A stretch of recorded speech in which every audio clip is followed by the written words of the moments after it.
நியாயாதிபதிகள் 19ஆம் அதிகாரம். இஸ்ரவேலில் ராஜா இல்லாத அந்நாட்களிலே எப்ராயிம் மலைகள் அருகே பரதேசியாய் தங்கின ஒரு லேவியன் இருந்தான். அவன் யூதாவில் உள்ள பெத்லெகேம் ஊராளாகிய ஒரு ஸ்திரீயை தனக்கு மறுமனையாட்டியாக கொண்டிருந்தான். அவள் அவனுக்கு துரோகமாய் விபசாரம் பண்ணி அவனை விட்டு யூதா தேசத்து பெத்லெகேம் ஊரில் இருக்கிற தன் தகப்பன் வீட்டுக்கு போய் அங்கே 4 மாதம் வரைக்கும் இருந்தாள். அவள் புருஷன் அவளோட நலவு சொல்லவும் அவளை திரும்ப அழைத்து வரவும் 2 கழுதைகளை ஆயத்தப்படுத்தி தன் வேலைக்காரனை கூட்டிக் கொண்டு அவளிடத்துக்கு போனான். அப்பொழுது அவள் அவனை தன் தகப்பன் வீட்டுக்கு அழைத்து கொண்டு போனாள். ஸ்திரீயின் தகப்பன் அவனை கண்டபோது சந்தோஷமாய் ஏற்றுக்கொண்டு ஸ்திரீயின் தகப்பனாகிய அவனுடைய மாமன் அவனை இருத்தி கொண்டதினால் 3 நாள் அவனோடு இருந்தான். அவர்கள் அங்கே புசித்து குடித்து தங்கினார்கள். 4ஆம் நாள் காலமே அவர்கள் எழுந்திருந்த போது அவன் பிரயாணப்படுகையில் ஸ்திரீயின் தகப்பன் தன் மருமகனை நோக்கி, கொஞ்சம் அப்பம் புசித்து உன் மனதை தேற்றிக்கொள், பிற்பாடு நீங்கள் போகலாம் என்றான். அவர்கள் உட்கார்ந்து இருவரும் கூட புசித்து குடித்தார்கள். ஸ்திரீயின் தகப்பன் அந்த மனுஷனை பார்த்து, நீ தயவு செய்து உன் இருதயம் மகிழ்ச்சியடைய ராத்திரிக்கும் இரு என்றான்.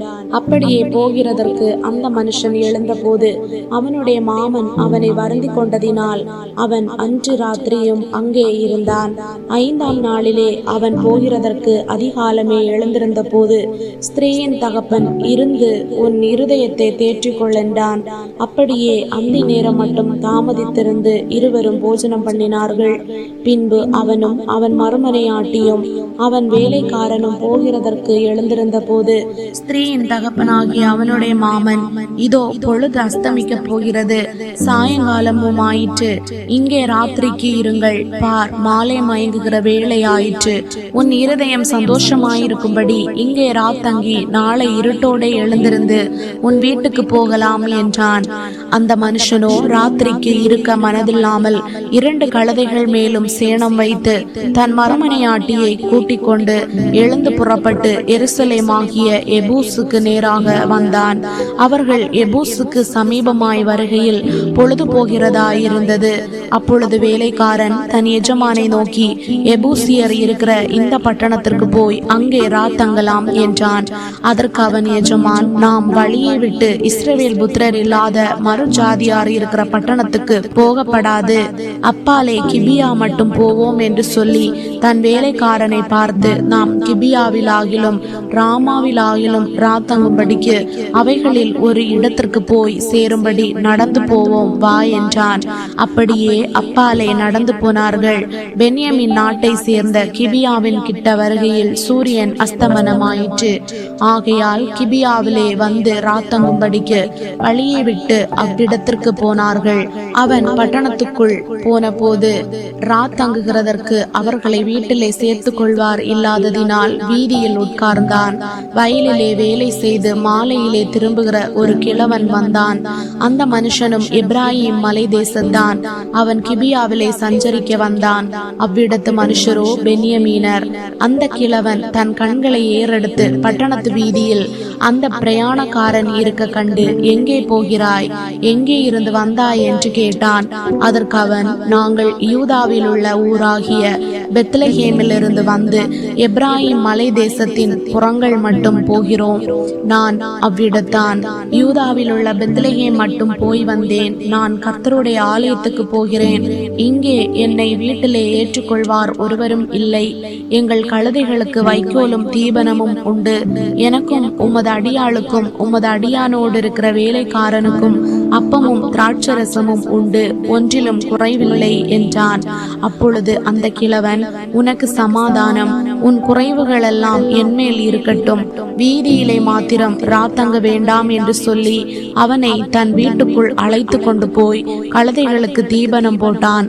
அவர்கள் தங்கள் கால்களை கழுவிக்கொண்டு புசித்து குடித்தார்கள். அவர்கள் மனமகிழ்ச்சியாயிருக்கிற போது இதோ பேலியாளின் மக்களாகிய அந்த ஊர் மனுஷரில் சிலர் அந்த வீட்டை சூழ்ந்து கொண்டு கதவை தட்டி, உன் வீட்டிலே வந்த அந்த மனுஷனை நாங்கள் அறியும்படிக்கு வெளியே கொண்டு வா என்று வீட்டுக்காரனாகிய அந்த கிழவனோடே சொன்னார்கள்.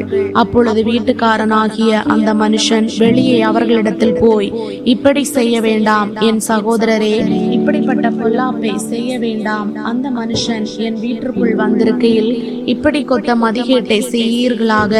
இதோ கன்னியாஸ்திரியாகிய என் மகளும் அந்த மனிதனுடைய மறுமனையாட்டியும் இருக்கிறார்கள். அவர்களை உங்களிடத்தில் வெளியே கொண்டு வருகிறேன். அவர்களை அவமானப்படுத்தி உங்கள் பார்வைக்கு சரிபோன பிரகாரம் அவர்களுக்கு செய்யுங்கள். ஆனாலும் இந்த மனுஷனுக்கு அப்படிப்பட்ட மதிகேடான காரியத்தை செய்ய வேண்டாம் என்றான். அந்த மனுஷர் அவன் சொல்லை கேட்கவில்லை. அப்பொழுது அந்த மனுஷன் தன் மறுமனையாட்டியை பிடித்து அவர்களிடத்தில் வெளியே கொண்டு வந்து விட்டான். அவர்கள் அவளை அறைந்து கொண்டு முழுதும் விடியங்காலம் மட்டும் அவளை லெச்சையாய் நடத்தி கிழக்கு வெளுக்கும் போது அவளை போக விட்டார்கள். விடியங்காலத்திற்கு முன்னே அந்த ஸ்திரீ வந்து வெளிச்சமாக மட்டும் அங்கே தன் எஜமான் இருந்த வீட்டு வாசற்படியிலே விழுந்து கிடந்தாள். அவள் எஜமான் காலமே எழுந்திருந்து வீட்டின் கதவை திறந்து தன் வழியே போக புறப்படுகிற போது இதோ அவன் மறுமனையாட்டி ஆகிய ஸ்திரீ வீட்டு வாசலுக்கு முன்பாக தன் கைகளை வாசற்படியின் மேல் வைத்தவளாய் கிடந்தாள். எழுந்திரு, போவோம் என்று அவன் அவளோட சொன்னதற்கு பிரதியுத்தரம் பிறக்கவில்லை. அப்பொழுது அந்த மனுஷன் அவளை கழுதையின் மேல் போட்டுக்கொண்டு பிரயாணப்பட்டு தன் இடத்திற்கு போனான். அவன் தன் வீட்டுக்கு வந்தபோது ஒரு கத்தியை எடுத்து தன் மறுமனையாட்டியை பிடித்து அவளை அவளுடைய எலும்புகளோடும் கூட 12 துண்டமாக்கி இஸ்ரவேலின் எல்லைகளுக்கெல்லாம் அனுப்பினான். அப்பொழுது அதை கண்டவர்கள் எல்லாரும், இஸ்ரவேல் புத்திரர் எகிப்திலிருந்து புறப்பட்ட நாள் முதற்கொண்டு இந்நாள் வரைக்கும் இதை போல் ஒத்த காரியம் செய்யப்படவும் இல்லை, காணப்படவும் இல்லை. இந்த காரியத்தை யோசித்து ஆலோசனை பண்ணி செய்ய வேண்டியது இன்னதென்று சொல்லுங்கள் என்றார்கள்.